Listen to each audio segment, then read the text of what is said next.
Pero, ¿qué tal, queridos viajeros? Somos Alfonso, Gonzalo, Guille, Robert. y Sargos de Remas en un vídeo que creo que para este año 2026 es súper importante y será un podcast importante en el canal, porque es la prueba de que no solo tocamos superhéroes. Vamos a hablar de La Odisea, la película que Nolan sacó en 2026, y una película que, a diferencia de otras en las que había como una especie de expectación unánime positiva de, oye, Christopher Nolan, el director de la trilogía de Batman, el director de Memento, el director de Dunkerque, el director de Interstellar. Aquí ha habido como ya más división, y es como que la polarización también ha alcanzado a Christopher Nolan, y había gente muy expectante y gente muy escéptica con esta película por el aspecto de las cosas, por ciertos castings, por la propia temática de la película en sí. Así que, viajero, con spoiler, destripando lo que pasa en la película, que ojo, aquí los spoilers me parece que son relativos, es la adaptación de un libro del siglo VIII a.C. Hay hasta una versión de los Loonies de la Odisea, de hecho hay hasta una película de Ralph Fiennes reciente, con lo cual, a ver, spoilers, es como si te digo, spoiler de una película de Caperucita Roja. Pero vamos, que vamos a decir lo que pasa en la película con sus licencias y sus fidelidades. Y a partir de aquí charlaremos en plan coloquio, ya tengo un vídeo corto en el que hago una primera impresión. Ya más adelante es muy posible que hagamos un vídeo hablando de la peli como adaptación y como recreación histórica de la época, de la mano de Alfonso y Robert, es posible, ya veremos. Pero aquí vamos a hablar de la película. Así que, viajero, ponte muy cómodo, agárrate un poco de néctar, un poco de ambrosía, súbete a tu nao y embarquémonos en esta aventura, en esta odisea, que va a ser hablar de la última película de Christopher Nolan. Bueno, como es una reseña larga y compleja, esta vez hemos tenido el tino de hablar un poco y planificar cuál es el primer tema de todos los que hay. Y creo que lo va a abrir Robert, en el sentido de que ha habido una polémica respecto al formato de imagen de esta película, que todo tenía que ver con el famoso formato IMAX. Robert, toma la palabra. Bueno, no tendría por qué ser yo quien lo dijese. Creo que probablemente lo sepas mejor que yo, pero básicamente es el hecho de que la película Nolan se empeñó, por X motivos, en hacerla en lo que llama el formato IMAX, o al menos un tipo de formato IMAX. Lo problemático de esto es que en todo el mundo, por lo que he oído, hay como 80 salas de cine capaces de emitir este formato. 30 o 40, ¿no? 30 o 40. Bueno, más exagerado aún. he oído esos números, que son como 40 en el mundo, 30 en Estados Unidos. Sí, y claro, ves los ejemplos de cómo te ponen la película, cómo se ve normalmente y cómo se vería en una de estas pantallas, y literalmente se come casi la mitad de la imagen y hay varios momentos en los que incluso corta cabezas a personajes. Es bastante... O sea, te vas a seguir enterando igual de la película, pero la imagen, la idea original del director, no la vas a poder apreciar del todo bien. Y la única explicación que se me ocurre de todo esto es puro snobismo. No se me ocurre otra explicación. Hay hasta más argumentos en contra de este tipo de imagen.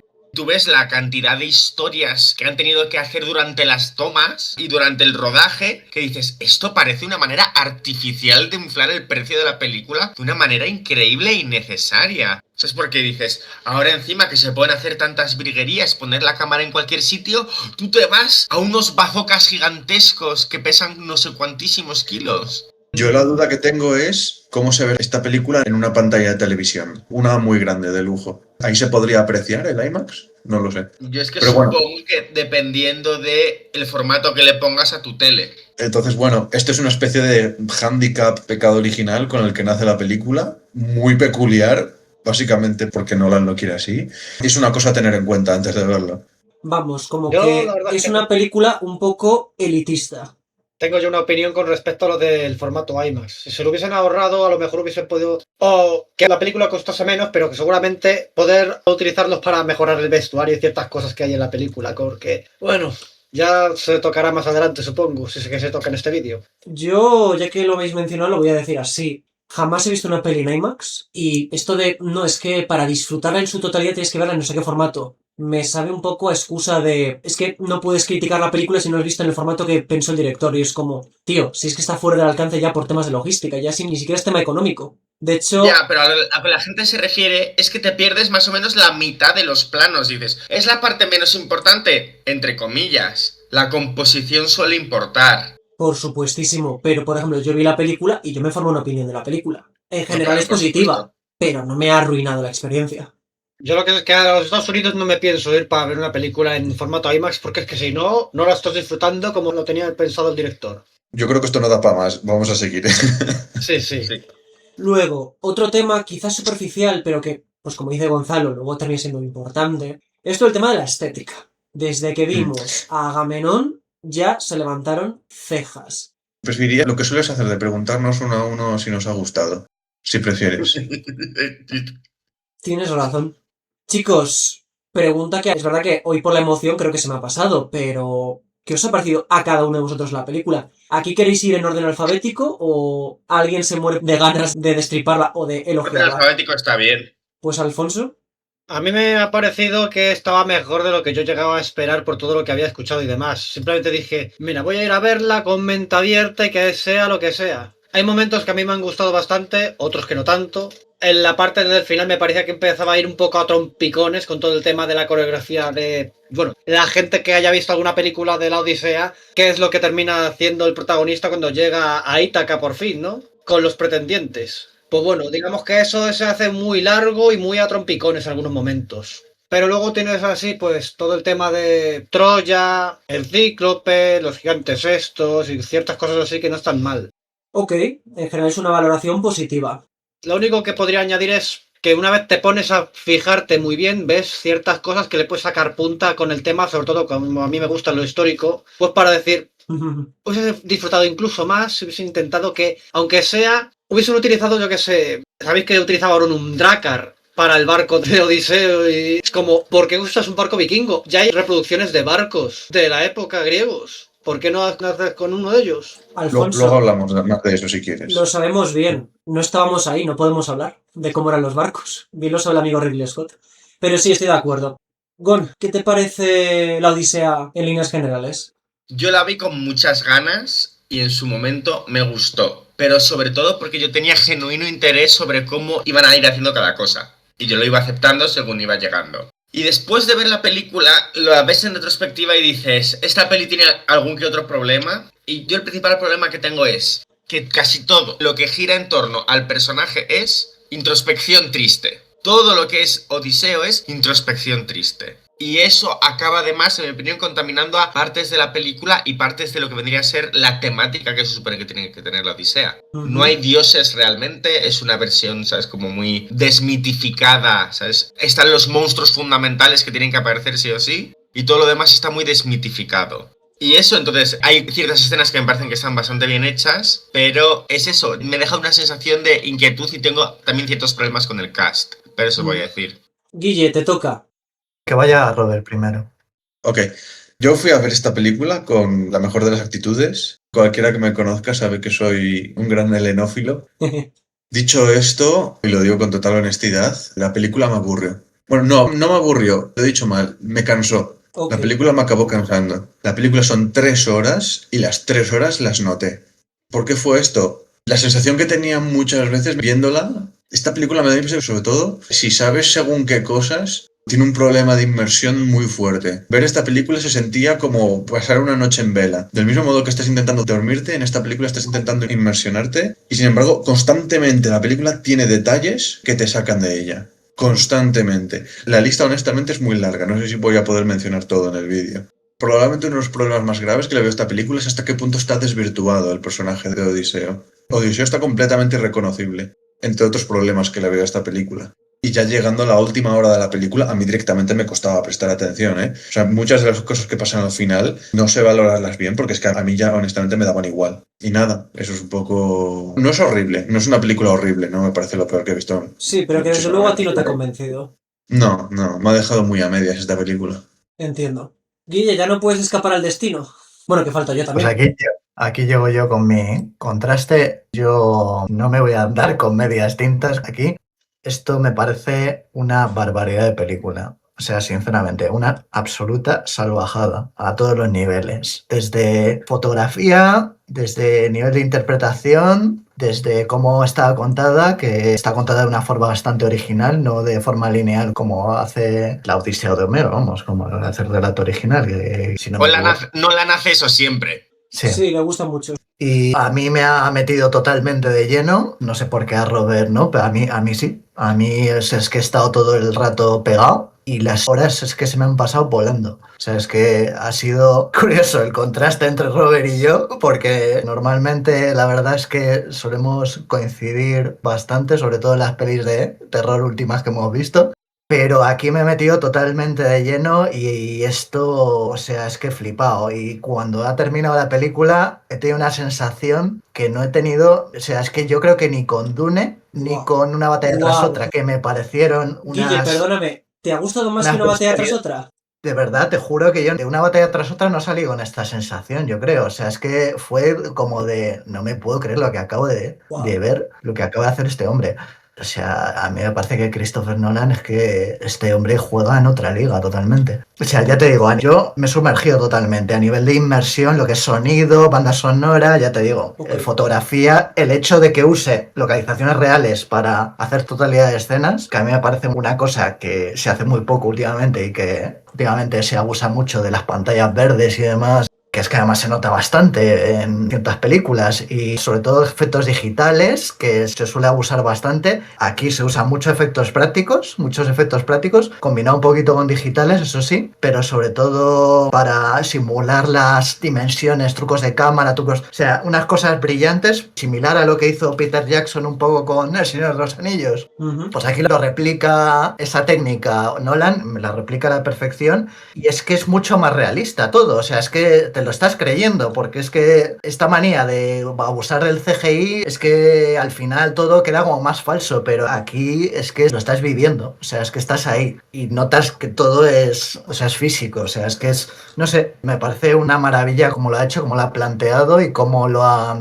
O sea, todo a nivel técnico es que es una puta pasada, o sea, es que es soberbia a nivel técnico. Y a nivel artístico me parece también una pasada, sinceramente. A mí me ha emocionado, de verdad. O sea, es que he estado a punto de el borde del llanto a veces. Ostras. O sea, una barbaridad, vamos. Yo creo que es de lo mejor que he visto en para mí, de las últimas décadas. Y creo que no estoy exagerando. Así que quería hacerles un poco el contraste para que veáis que... A ver, Aunque eso es lo haya bonito. Si gente aquí que diga... viniésemos y todos pensásemos exactamente lo mismo, pues vaya mierda de debate, coloquio, tertulia, reseña en podcast por Yo, amigos. yo tengo que conceder que aunque yo disfruté verla, aunque pensé que tenga sus problemas, pero yo tengo que admitir que la ejecución de la película es bastante buena, es decir, el cómo está rodada. Yo tengo que decir que Guille me está dando envidia. Me habría gustado disfrutarla tanto. Sí, sí,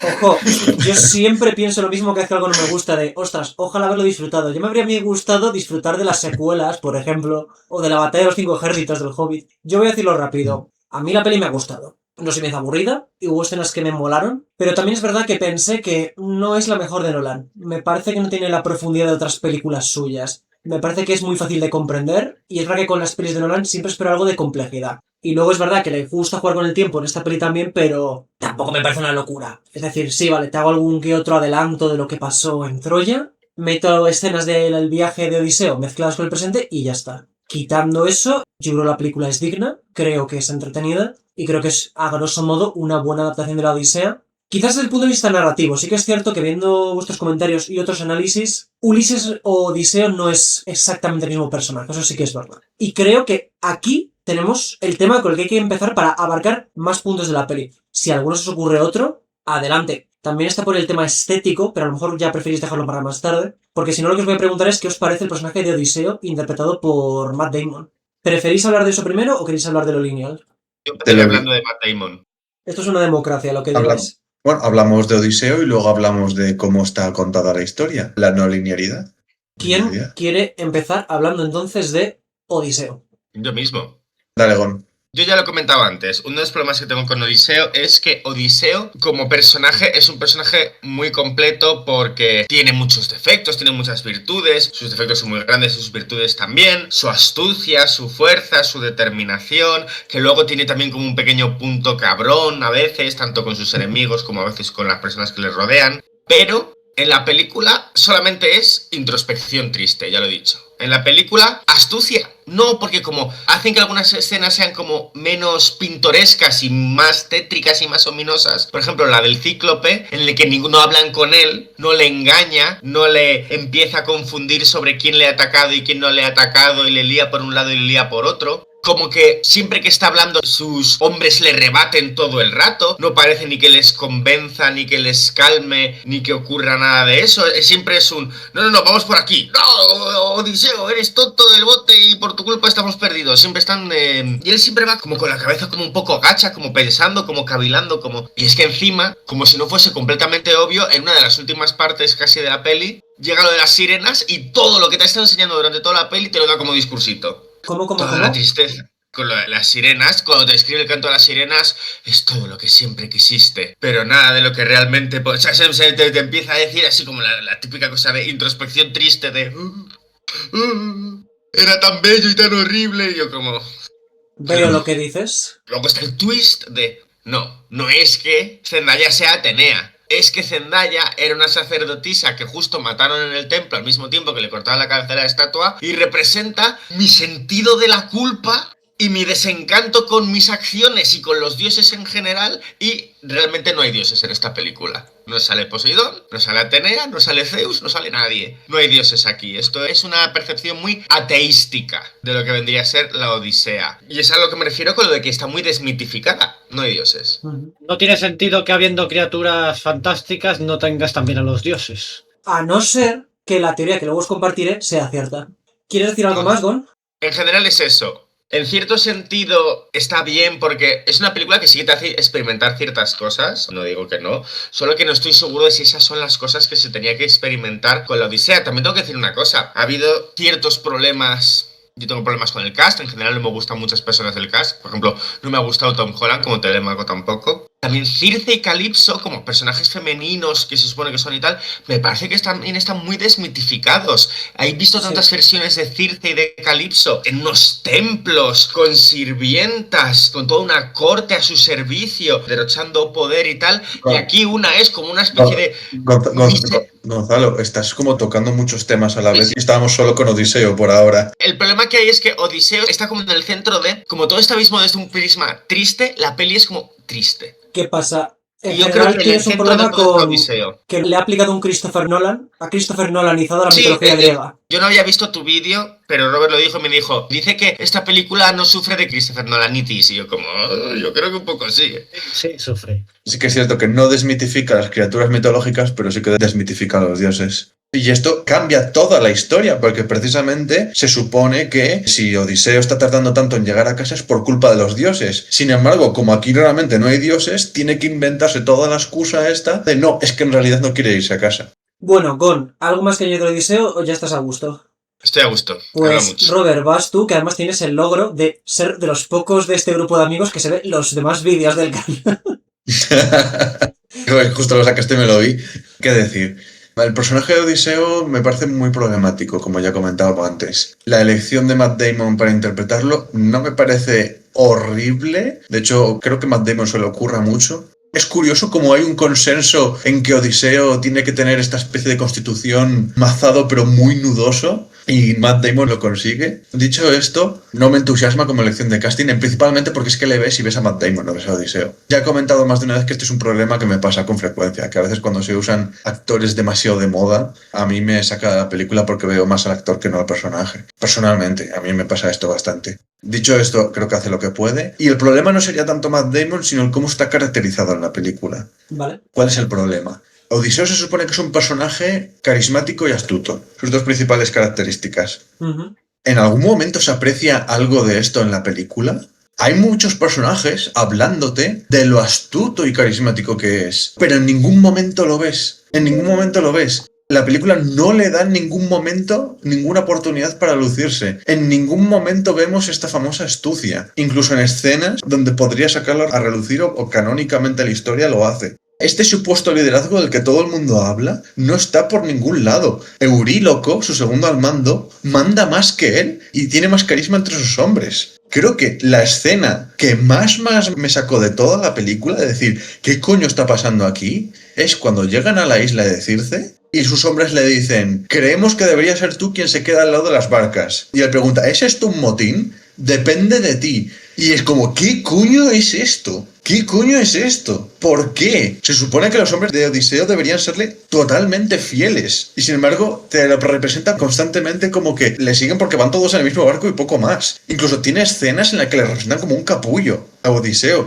Por ejemplo, hay 2 escenas con Polifemo, cuando de repente mata a un compañero, Polifemo, y no se lo come, y dicen, habría que llevarnos el cadáver y enterrarlo y tal. Que esto tiene su lógica, si sabes un poco, luego hablamos más de esto. Y él es como, toma, le quita un anillo, se lo da, es como, toma, para que lo recuerdes. Y ahora cállate. O luego, al final del todo, cuando de repente decide dispararle una flecha a Polifemo y que les persiga. Que esto de algún modo está sustituyendo en el mito original el hecho de que a Polifemo de repente le dice su verdadero nombre, Odiseo, en un acto de arrogancia. Entiendo que hasta cierto punto quería demostrar esta arrogancia por parte de Odiseo, que sería uno de los motivos por los cuales tiene tantas desventuras, pero es que al final es como que solo es eso y acaba quedando como un cretino constantemente. Y como ya he dicho, está muy desvirtuado, no se ven ninguna de sus virtudes. Muy buena disección y la verdad es que es cierto. Yo tendría comentarios que decir al respecto, pero ahí ya creo que es momento de hablar de... No sé si quieres decir algo más, Robert.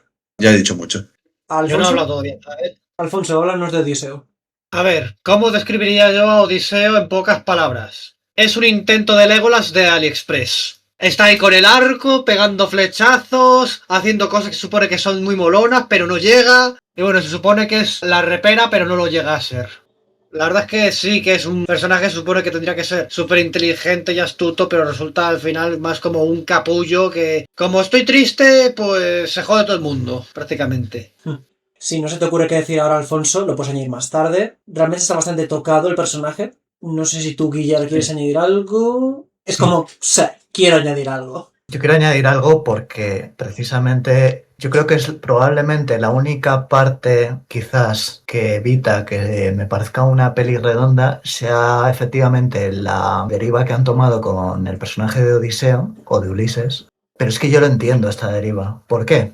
El Odiseo de la historia original, que sí, que en ciertas medidas es muy icónico, pero es que es casi un villano, o sea, en cierta medida, porque, a ver, tenemos el saqueo de Troya, que realmente él no tiene ningún remordimiento, eso en líneas generales, eso ahora, pues tener un protagonista así, con esas ideas, pues a lo mejor no te cae tan simpático como querrías que te cayese. En lugar de eso, pues han hecho que el tío efectivamente tenga como un conflicto interior, que tenga sus demonios. Y efectivamente, pues bueno, antes de la guerra de Troya podía haber sido súper dicharachero y súper carismático, pero claro, como le ha dejado tocado, pues tiene que estar así un poco, es un poco su arco de personaje, que vuelvo a repetir, efectivamente en eso se desvía de la historia original, porque la historia original Odiseo efectivamente no tiene ningún tipo de remordimiento. Pero es que yo lo entiendo, o sea, yo entiendo que hayan tomado esta decisión. Otra cosa es que el resultado sea lo más satisfactorio. Pues mira, a lo mejor no lo hubiese hecho así, a lo mejor hubiese hecho que Matt Damon tuviera otra actitud, quizás, a lo mejor no tan estoico, porque es un poco demasiado estoico quizás este Odiseo, muy introspectivo como ha dicho Gon. Y triste. Y muy triste, sí, efectivamente no tiene ningún tipo de... Pero es que claro, o sea, es que si es un personaje al que le has metido ese trauma, porque prácticamente es un trauma lo que tiene ahí, pues es que tampoco va a ser la alegría de la huerta. Entonces es un poco, esa decisión es lo que ha acarreado un poco toda esta marea de decisiones y a decir verdad, supongo que en cierto modo justifican un poco lo que va ocurriendo después, o las actitudes de esos hombres frente a él, que por cierto, ojo, Euríloco en la historia original era un tío que estuvo a punto de amotinarse contra Odiseo en la historia original. Así que en ese sentido sí se... Es fiel a la obra base. Pero entiendo, o sea, aquí efectivamente Odiseo es lo menos parecido, es lo menos fiel probablemente el personaje a lo que es la historia original.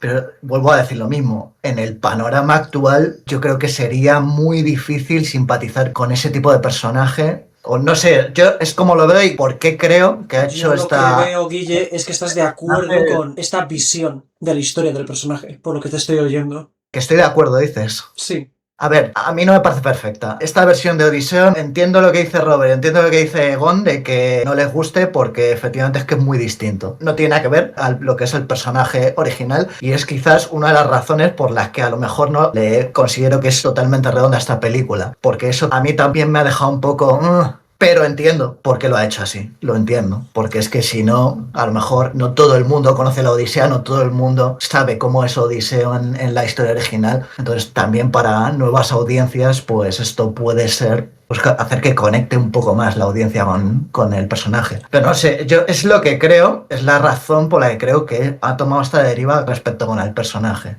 Nolan. Y yo estoy en parte de acuerdo y creo que está bien que lo haya hecho, pero también pienso que quizás el resultado no ha sido tan bueno como podría haber sido. He visto a Alfonso levantar la mano varias veces y hemos prometido que le íbamos a dar la palabra. Simplemente quería comentar, ¿cuánto tiempo está Odiseo en depresión? 3, 4, los 10 años desde que conquistan Troya, ¿cuánto tiempo pasa él en depresión? Porque, madre mía, qué depresión más larga, más gorda. ¿Qué vas a decir, Robert?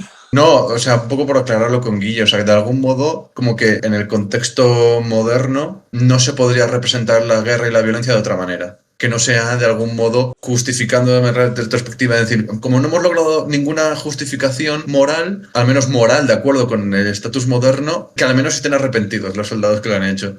Esto me recuerda mucho, no sé si habéis visto la serie de Barry. Me vi creo que las 2 primeras temporadas, Sí. no me he visto lo siguiente. ¿La serie de qué? Creo Barry. que hay 3 o Barry. 4 temporadas, ¿no? Tiene unas cuantas, creo que son como 4. A mí me parece muy graciosa esa serie. Tiene una escena increíble. Barry es un veterano de guerra y está en un grupo de teatro. Y en un momento dado le pregunta al director, en plan, oye, ¿por qué no interpretas tu experiencia en la guerra? Y el tío no sabe qué hacer. En plan, ¿qué hago delante de esta gente? ¿Qué hago? Y de repente la gente del teatro es como, oh, lo entendemos. Debes de estar traumado de tu experiencia en la guerra, tal. Por favor, que salgan 2 a interpretar cómo creéis que lo experimentó en la guerra. Y es como, oh, no, oh, Dios mío, he matado a alguien, he matado a alguien. Y mientras tienes un flashback de Barry en la guerra matando gente y diciendo, sí, he matado a uno más, guay, de puta madre. Me parece muy parecido a lo que estamos viviendo aquí. Sí. Antes no había tanta mojigatería a la hora de presentar ciertas cosas y ahora la hay. Que, ojo, esto hace que a lo mejor la peli funcione ahora, pero habrá que ver cómo funciona en 10, 20, 30 años. Me recuerda un poco lo de Chani en Dune. El cambio de Chani en Dune es por atender a los gustos del público de nuestro tiempo. Vamos a ver cómo envejece eso, por poner otro ejemplo. No sé si queréis añadir algo más de Odiseo, si no comento yo mi opinión del personaje rápidamente. Lo único que podría añadir es que me parecería interesante que hubiesen intentado hacerlo así. Un personaje gris, un personaje que no es realmente un héroe, de verdad. Simplemente es un tío que está ahí, que tiene buenas ideas para terminar la guerra. Es como, yo lo que quiero es irme a casa. A mí déjame de temas morales. Me hicieron Por eso venirme tendría la aquí. idea del caballo, ¿no? Para acabar ya con la guerra una vez. Si es como, por favor, termínate ya. ¿Te imaginas un personaje que fuera así? Más tipo egoísta de... Mira, Pues- que se destruya la ciudad, me da igual. Mira, Yo lo que eso quiero- tendría que dirigirlo Taika Waititi. ¿Os imagináis la guerra de Troya dirigida por Taika Waititi? Le falta el arco iris. Pero, ojo, tampoco le diría yo que no. Graciosa yo creo que tendría que estar. Seguro. Bueno, a mí Matt Damon como Odiseo, no.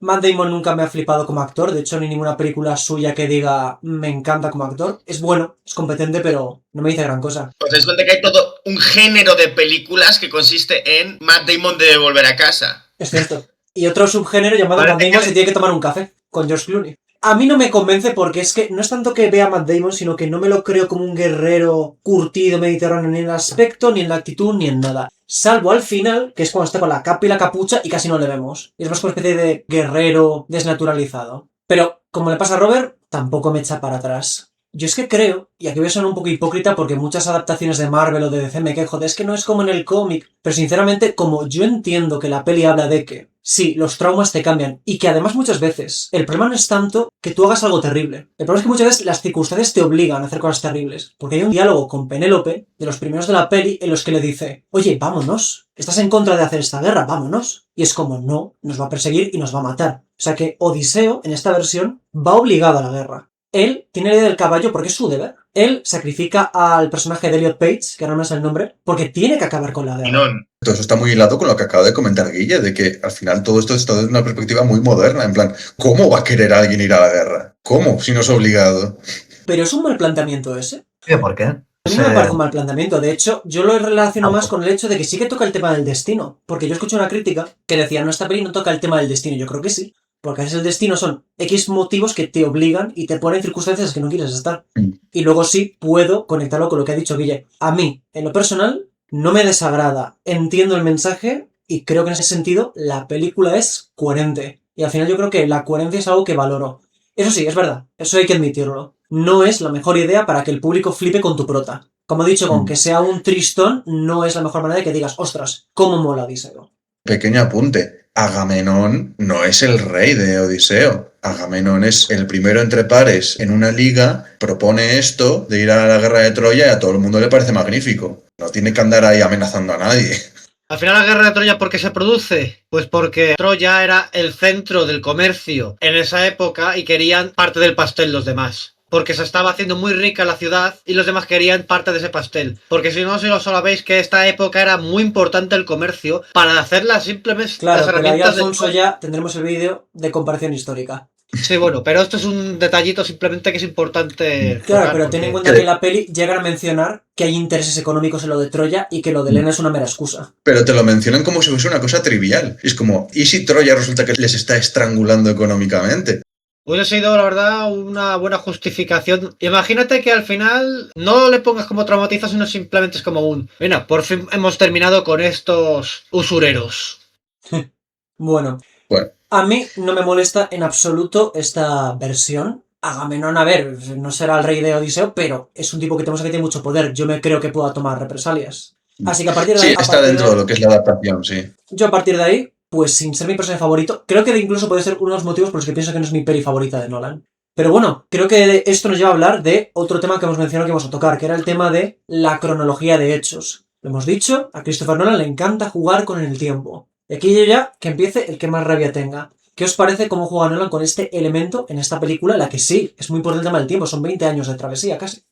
Fíjate, en parte es fiel al texto original, en parte sobreabusa de ello. Se supone que en el texto original realmente empieza contándote un poco qué pasa en Ítaca, qué pasa con Telémaco. Telémaco hace un viaje para averiguar dónde está su padre. Luego salta Odiseo. Bueno, en realidad salta a los dioses y deciden que Calíope, que estaba hasta ese momento reteniendo a Odiseo, le suelte. Odiseo se va en una balsa, Odiseo naufraga y Odiseo aparece en la isla de los Faecios y lo rescata la princesa Náusica.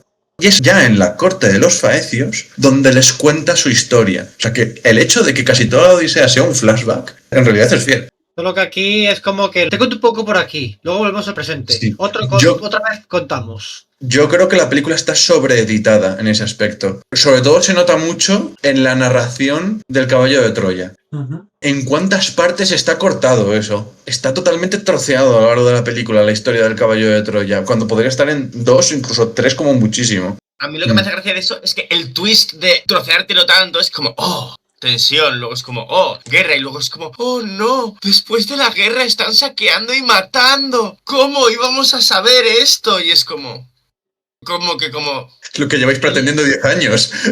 pero eres un general barra rey barra... Tu plan era dejar al chaval ahí para que a ver si lo mataban o no lo mataban o... Daros cuenta de la paja mental que es todo al completo. Tienes como entre 2 y 3 líneas temporales troceadas que a su vez cada una tiene su propio flashback troceado. Yo no me extrañaría que hubiese gente viendo esta película a la que le costase entender qué pasa, qué, cuándo. Que volviendo a esto de sobreeditar. Yo esto en particular no lo noto demasiado, aunque podría creerme que a un nivel fuera de mi atención fue uno de los aspectos que ayudaron a sobrecargarme mientras veía la película. Pero mucha gente cuando critica a Nolan le critica que sobreedita sus escenas. Muy rara vez ves escenas de más de 2 segundos. La gente ya se lo criticaba mucho en Oppenheimer. Decían, esta película es un tráiler de 3 horas. Es un tráiler en el que tienes imagen.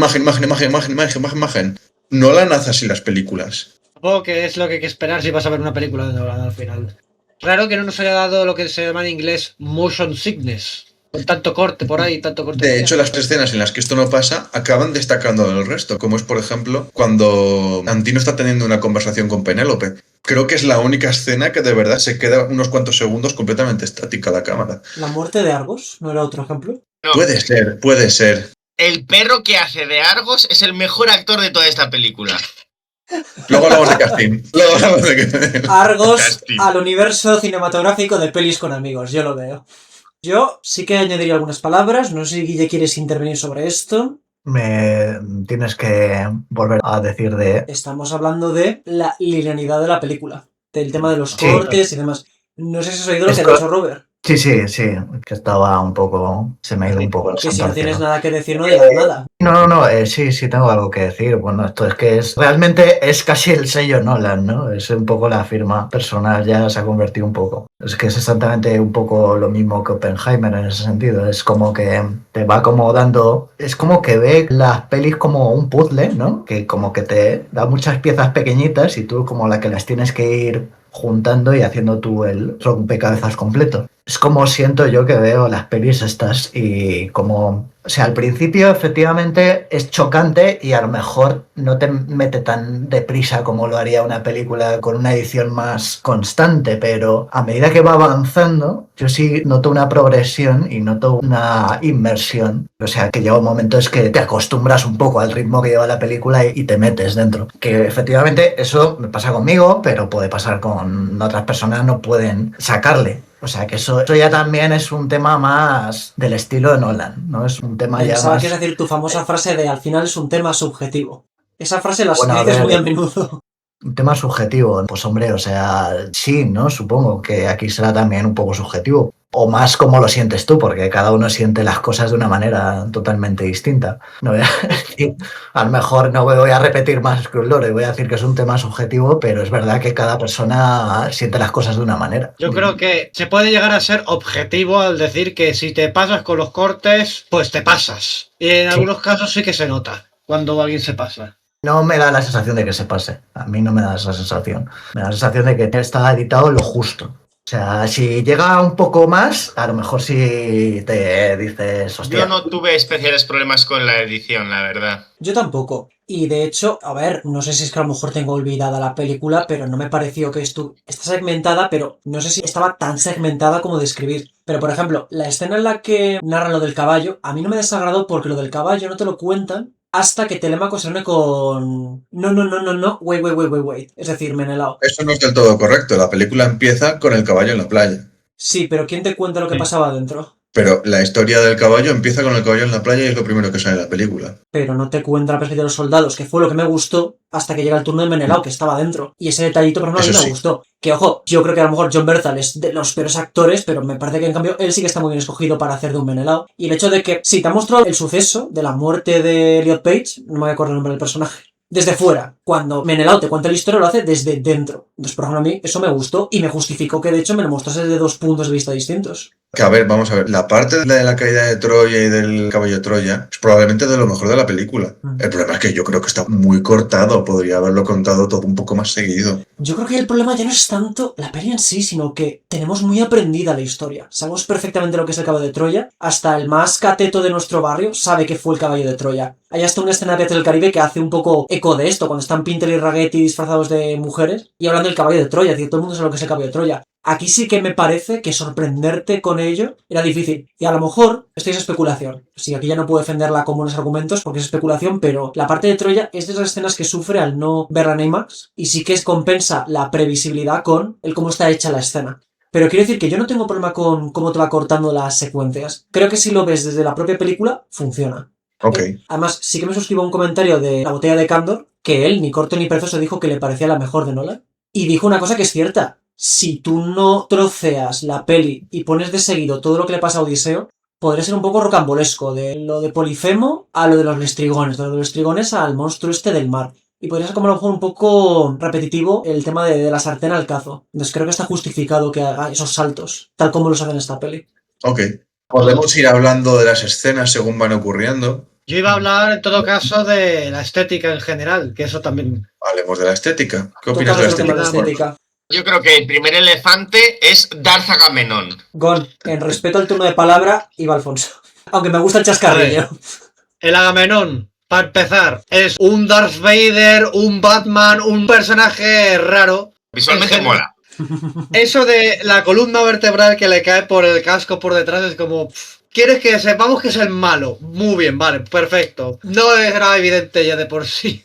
Pero la verdad es que también otra cosa que ocurre es el tema de... La estética se puede dividir en los decorados y los vestuarios, por así decirlo. Los decorados cuando se trata simplemente de, pues, ir a una isla. De verdad ir a la isla y grabar allí mola bastante, queda muy bien. Cuando cogen a actores que son de más de 2 metros para hacer de los gigantes estos, los lestrigones, ¿eran? Sí, los gigantes estos de armaduras de acero son los lestrigones de esta película. Pues básicamente han cogido actores que son gigantescos para hacer de gigantes, lo cual hace como que veas que hay algo ahí, aunque luego le pongan juegos de cámara para que parezcan todavía más grandes. Odiseo y sus hombres en esa escena también usan dobles. Son básicamente mujeres pequeñitas pero muy musculosas.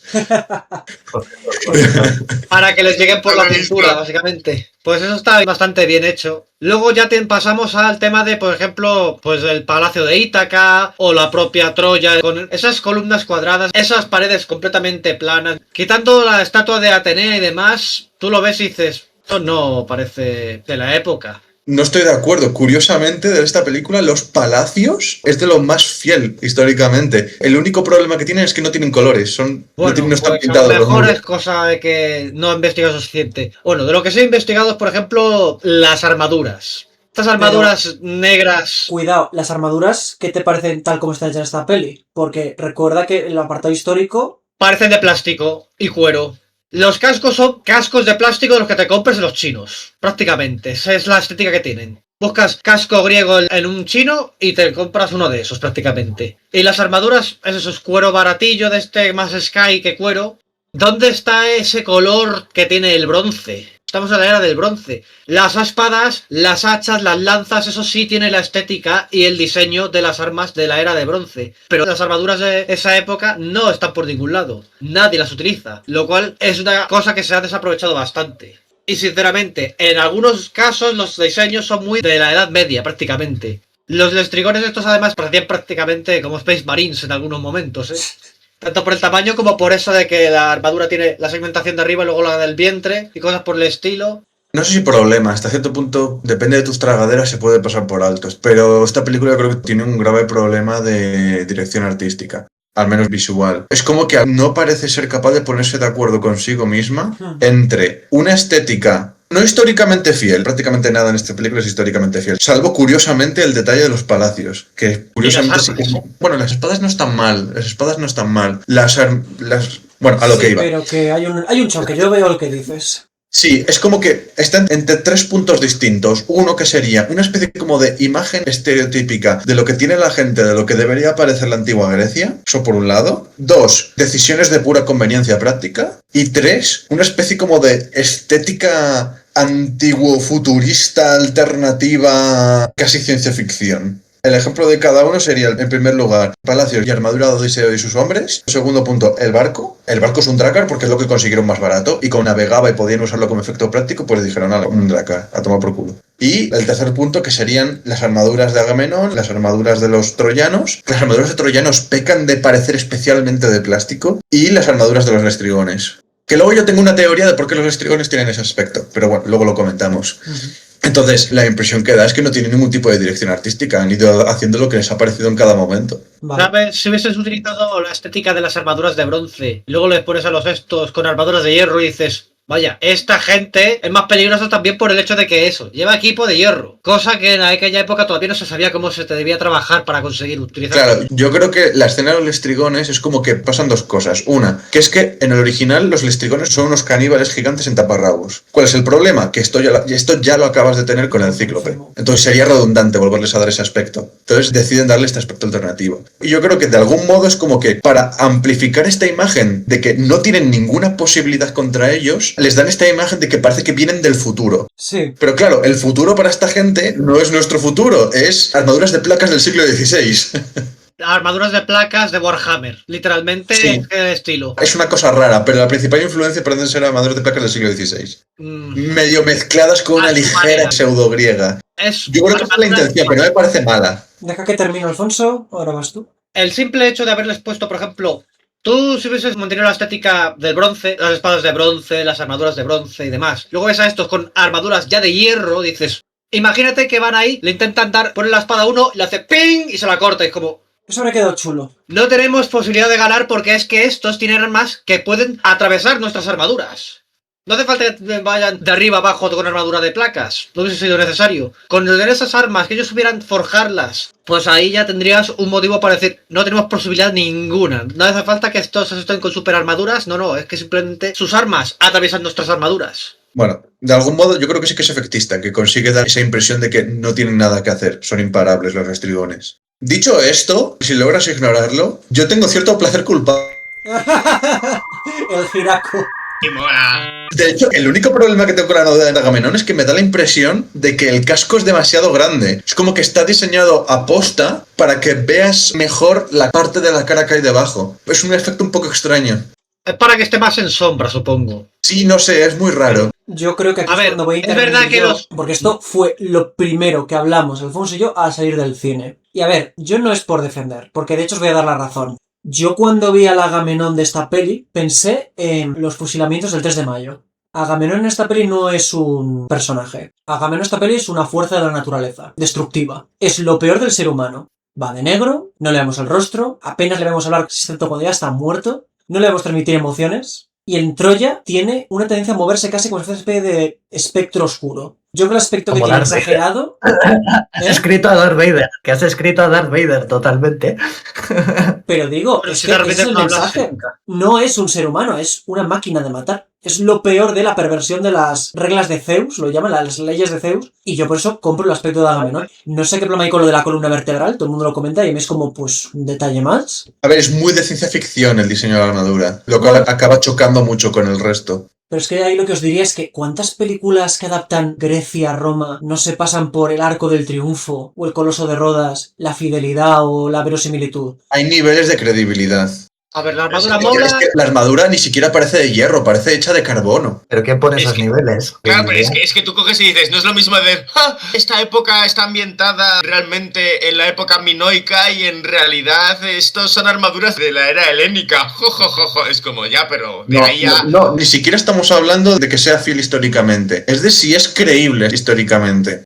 A Es que ver, me lo he dicho creo a ti. que esto ya es un nivel de rigorismo que yo no se lo he pedido a la película. Yo la película he visto como una película de fantasía. Es que no puedes pedírselo. Si se lo pides, no puedes aguantar esta película. Cualquier persona con un mínimo de exigencia histórica le puede dar un patatús viendo esto. Y Como conozco 300, gente así, ¿eh? Pues Robert, pues como 300, la propia Troya. 300. Canta menos porque es más uniforme en su estética, pero sí, es Eso sí a que nada es que se verdad. pasa algo... Pero quiero decirte que es que creo que ha habido un nivel de exigencia con la estética de esta película que con otras producciones no lo veo. Y yo en lo personal, Es que la veo muy inconstante. y ahí como te digo, A te ver. doy la razón, pero lo que es el aspecto de ciertas cosas a mí tampoco me parece tan terrible. Y de hecho Yo lo que sé creo es que es exagerar el nivel de exigencia, que se lo puedo entender, ¿vale? Pero ya te digo, es que ¿dónde está ese nivel con otras películas y series?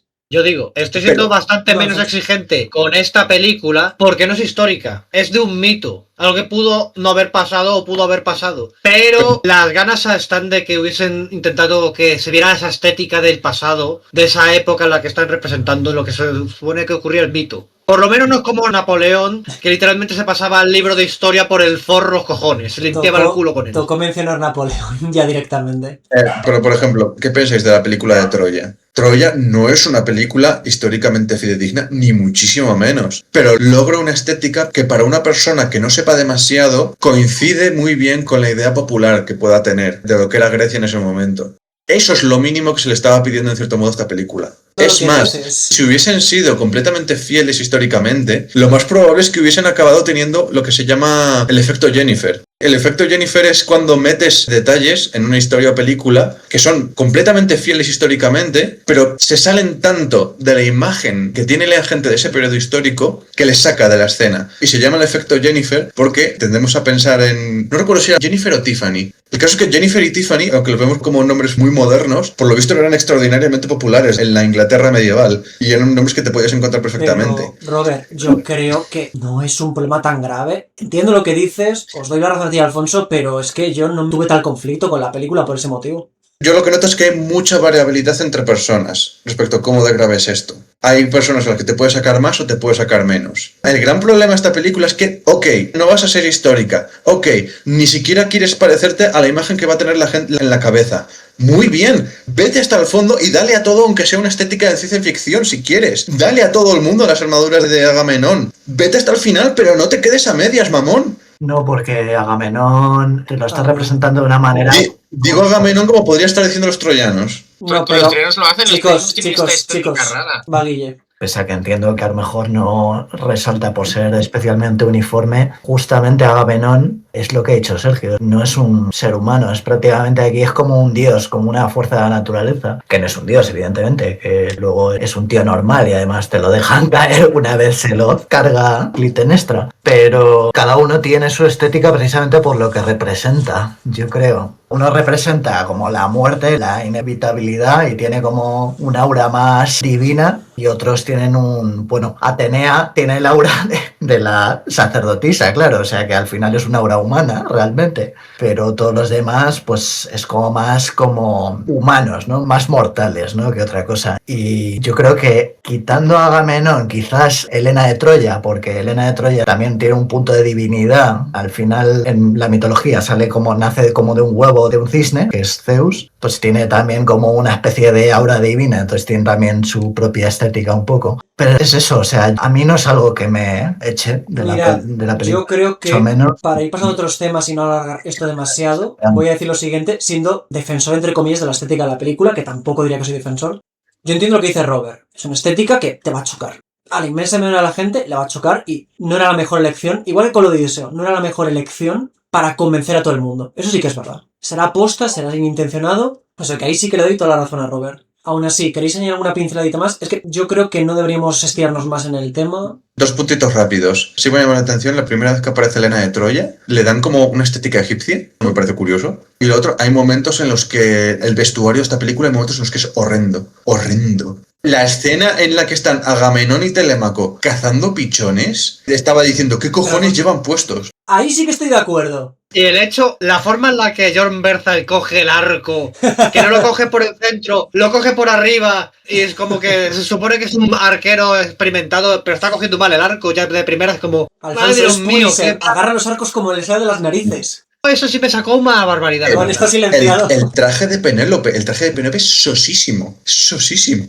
Le falta color a la Grecia antigua. Pero esto es una manía general de Hollywood. Lo de hacer total, drama histórico y cargarse los colores y decir que todo es gris y triste es una paranoia que tienen ahí metida. Tengo una última cosa que comentar.